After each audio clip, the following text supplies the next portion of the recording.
a deeper dive with Matt and Roni. I'm Roni, the high school pastor. And I'm Matt, Who's this? the middle school pastor. What up? Woo! Quarantine day number 13. What? Quarantine day number 13.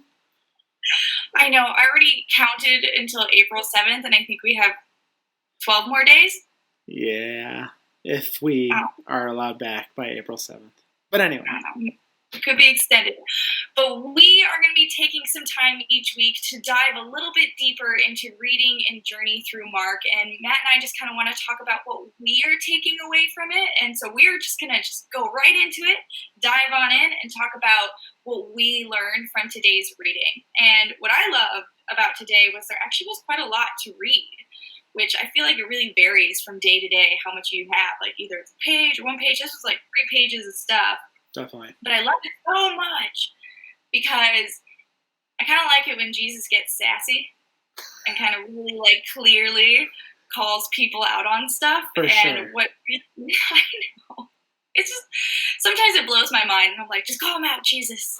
Just do it. And sometimes he doesn't. And so I really love this part of this chapter. And it's when the disciples are recognizing after a huge crowd has followed them and Jesus that they are hungry and that they need to feed them. And the disciples are really fixated on the fact that they only have a few loaves in front of them and they're really worried about it and they don't know what to do. But here's the funny thing. Earlier this week, we read that this situation exactly happened earlier, and the disciples once again were worried about how much bread they had and just focusing on the fact that they only had 5 loaves, and in this instance they only had 7 loaves, and they're like, what do we do? And Jesus breaks the bread. They also find some fish, and he feeds over 5,000 people with more than enough, like 12 barrels full of food left afterwards. And now it's like, what, a couple weeks or months later, I'm not sure, and the disciples are standing there with the exact same situation. Yeah. And once again, where's their faith? Like, they've literally seen Jesus do this, and they're standing there saying, but we only have 7 loaves of bread. Totally. What do we do? How do we feed these people? And I want to read how Jesus' response is, because I just think he just calls them right out. And it's in, I believe, is this chapter 7? Yes. Right? No, 8. It's 8:17 and says this. Aware of their discussion, Jesus asked them, why are you talking about having no bread? Do you still not see or understand? Are your hearts hardened? Do you have eyes but fail to see and ears but fail to hear?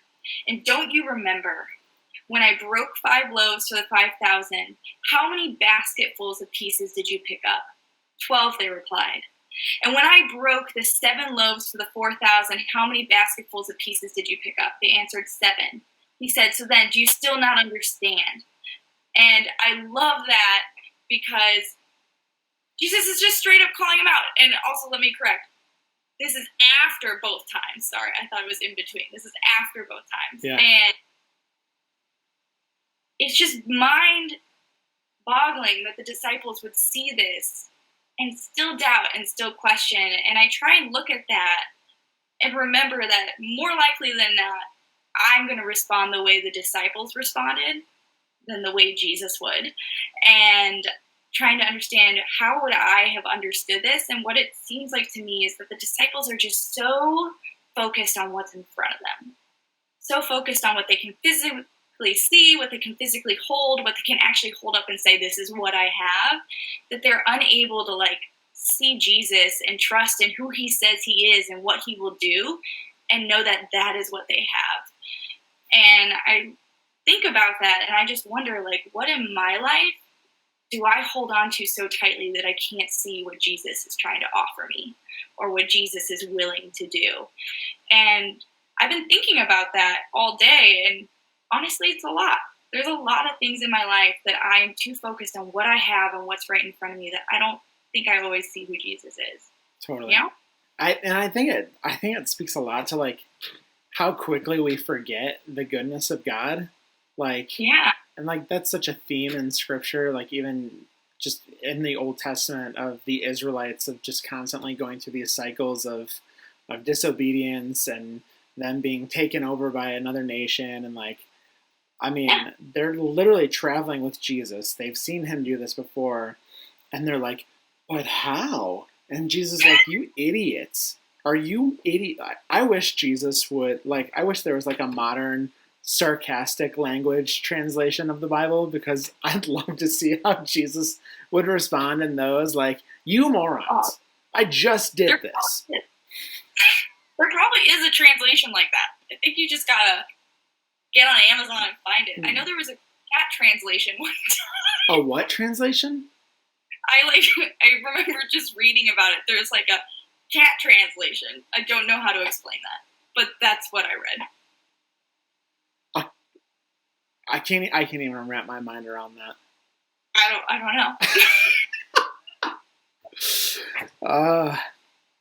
Yeah, but I think it does speak to like how often are we wrapped up in the physical needs that are like, and material needs that are right in front of us, that we forget about the God that we serve. And it's easy, especially in a season like this, with coronavirus, and it's easy to get wrapped up in the needs that we have, and we forget to be outwardly focused. The disciples are like, send them away to eat, and Jesus is like, no, like, let's take care of them.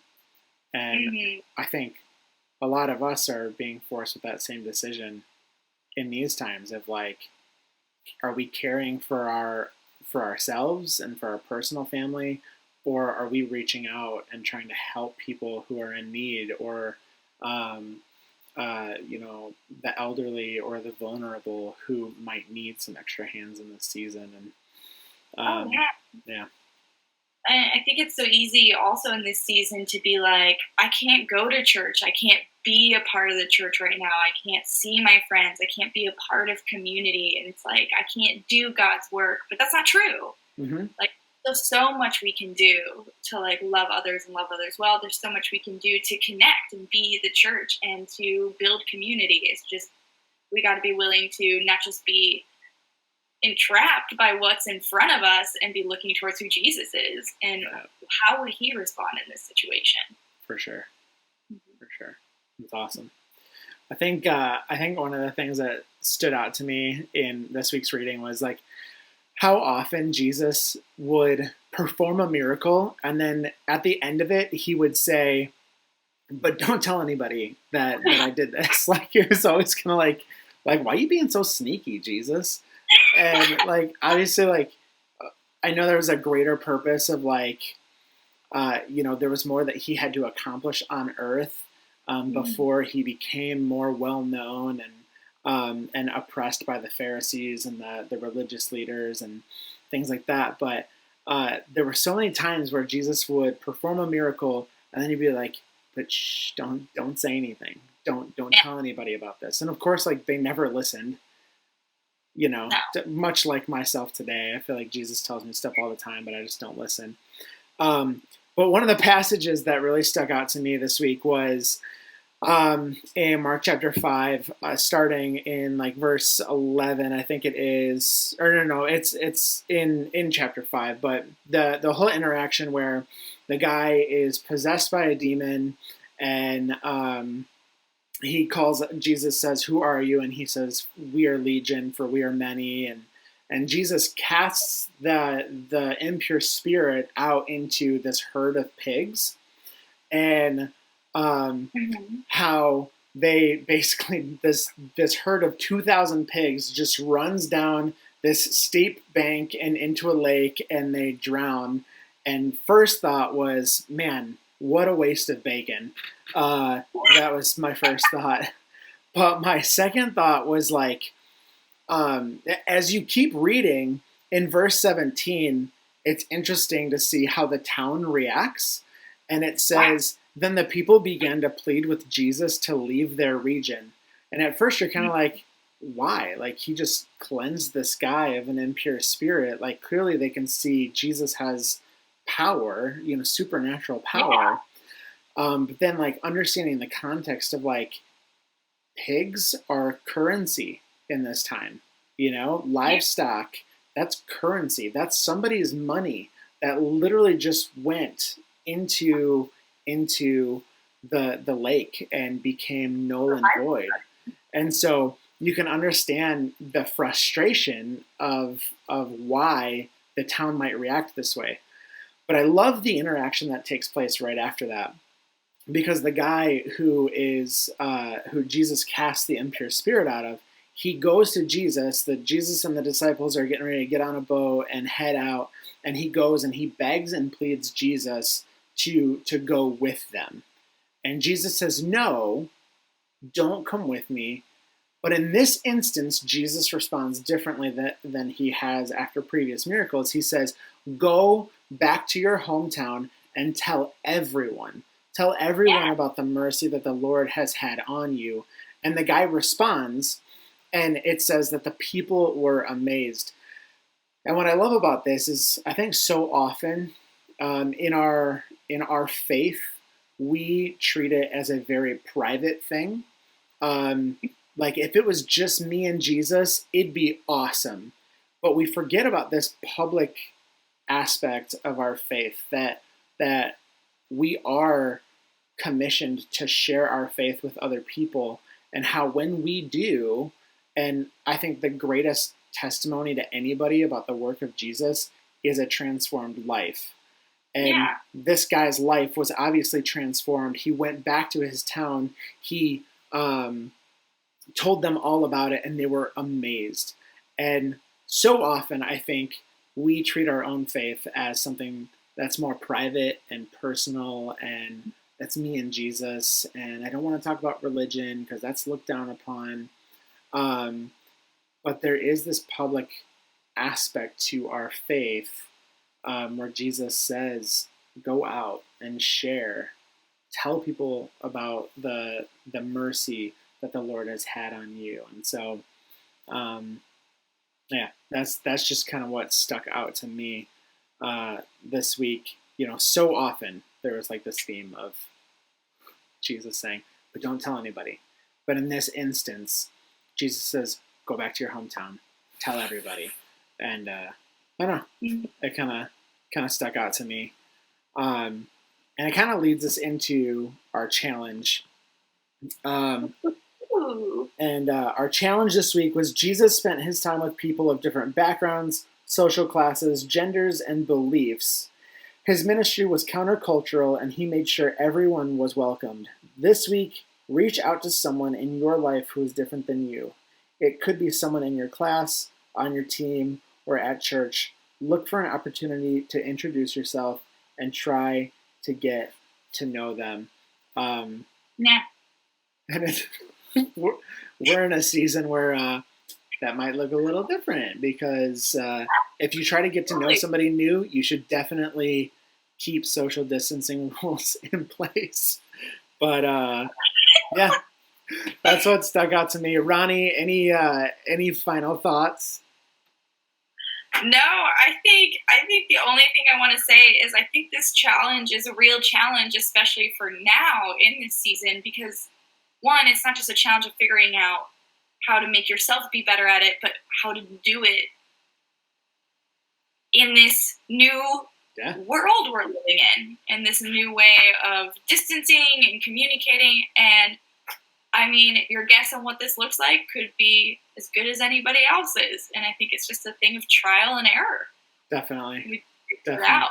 This season has definitely made us lean more into modern technology and the things that maybe we take for granted every day. And it's forced us to innovate and be creative. And we can do the same thing with our faith. I know sometimes for me, like, I hate routine. I am not a creature of habit. And so I have to change things up often. And this season has forced me into changing things up, and I'm actually liking it. And so the same is true for our faith, as maybe this season is forcing all of us into a season into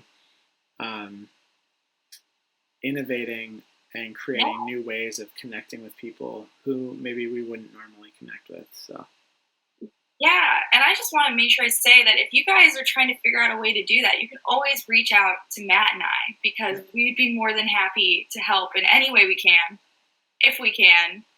And that there's so many ways that you can find to serve people right now. And I know Will of Southlake is doing a ton of really cool stuff, and you can find out about that and join in if you want. Definitely. If you're looking for some online resources, go to www.wslathome.org. And don't forget to go to small groups on Sunday. Woo! 1 p.m. for Impact. 2 p.m. for Elevate. Yes. All right, I think that's it. We out? Yeah, that's what I got. Wait. What? Someone needs to close in prayer. Oh, okay. I had to close last week. You did? So, all right. Yeah, all right. Sounds good. I'll close this in prayer.